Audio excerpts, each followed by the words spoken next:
আপনাদের নিয়ে যাব, কি বলছেন বিরোধী দলনেতা দেখুন। যারা আমাদের ঐতিহ্য, ধর্মীয় ঐতিহ্য বহন করেন তারা এখান থেকে গ্রহণ করবেন।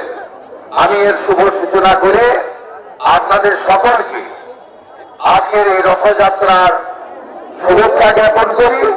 এটা আজকে আমার নয়, প্রথমবার আসা নয়, অন্তত হিসাব করলে 7-8 বছর আমি এখানে নিয়মিত আসছি।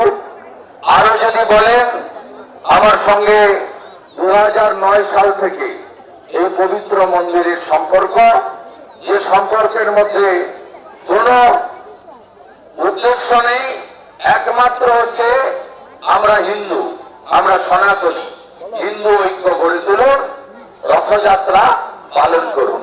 সবাই ভালো থাকবেন।